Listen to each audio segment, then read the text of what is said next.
बुढ़ी बुढ़ी बुढ़ी वही या सिंधड़ी बुढ़ी वही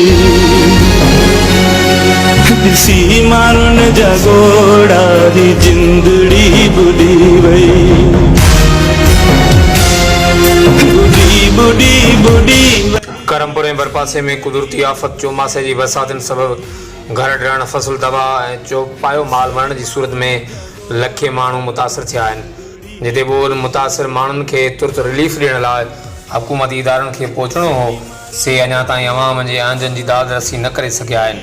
त उते सकलेन फाउंडेशन जो चेयरमैन इलाइक़े जी सियासी व समाजी शख़्सियत मीर असगर अली ख़ान बिजाणी बरसात जे पहिरें ॾींहं खां वठी हिन वक़्त ताईं इलाइक़े जे बरसात मुतासिरीन जी हर मुमकिना मदद जी सूरत में दाद रसी लाइ अॻु भरियो नज़र अचे पियो।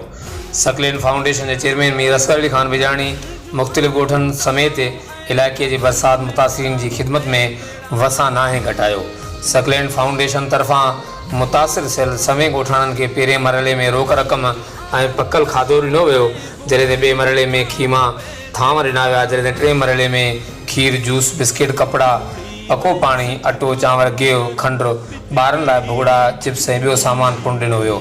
जहिड़ी तरह सकलेन फाउंडेशन ग़रीब मुतासिरनि जी ख़िदमत करे पई, अहिड़ी तरह ज़िले इंसामिया ऐं सरहदी वारनि खे बि ग़रीब मुतासिरनि जी वाह करणु घुरिजे। हर वक़्तु आगाह लाइ ॾिसंदा रहो JTN web news Karampur.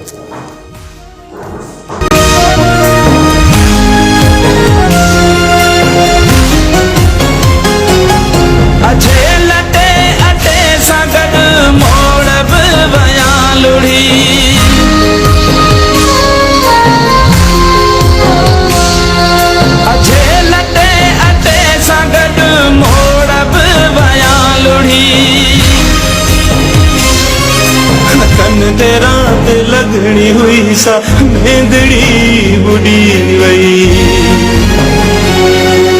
C मारुन जगोड़ा दी जिंदड़ी बुढ़ी वही।